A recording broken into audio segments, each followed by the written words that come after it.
Bonjour, je suis Virginie Ligo, je suis professeure de yoga auprès des femmes hypersensibles qui veulent retrouver joie et légèreté dans leur vie grâce à une gestion harmonieuse de leurs émotions. Lorsqu'on parle d'émotions, on parle d'émotions positives ou négatives.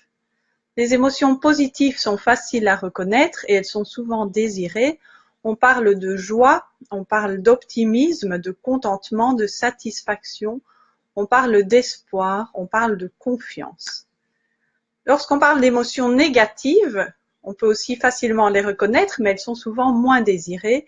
Il s'agit de colère, de tristesse, de désespoir, d'abattement, d'un manque de confiance, le blâme, de haine, de jalousie, etc. Qu'il s'agisse d'émotions positives ou négatives, il est très important d'apprendre à les écouter et à les reconnaître.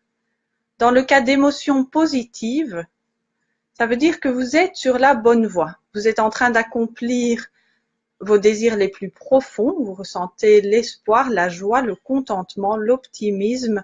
En spiritualité, on parle beaucoup de notre âme. Lorsque vous êtes dans les émotions positives, vous êtes en accord avec votre âme. Vous avez la vie à ce moment-là, au moment de l'émotion, vous avez la vie que vous souhaitez et vous accomplissez vos désirs les plus profonds. C'est très bien.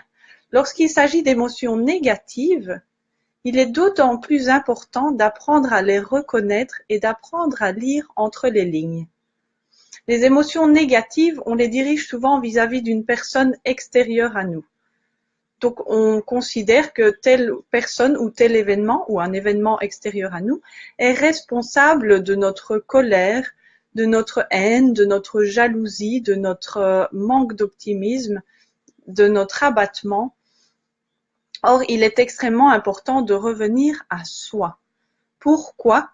Parce que nos émotions négatives nous parlent, elles nous racontent quels désirs en nous sont inassouvis.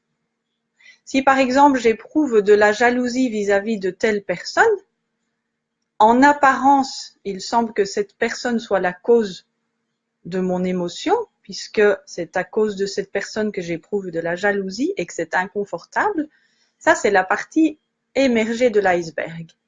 Si je creuse et que je vais voir la partie immergée de l'iceberg, qui est beaucoup plus intéressante en termes d'épanouissement personnel, je vais voir que mon émotion n'est pas dirigée vis-à-vis de la personne, mais qu'elle est en réalité causée par un désir inassouvi en moi.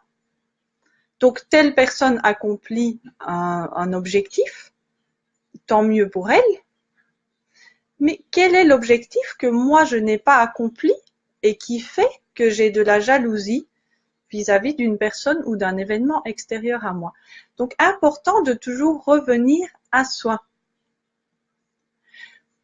et de lire entre les lignes et d'apprendre à reconnaître, d'abord de les identifier et puis de déchiffrer nos émotions, d'entendre ce qu'elles ont à nous dire. Elles ont toujours quelque chose à nous dire.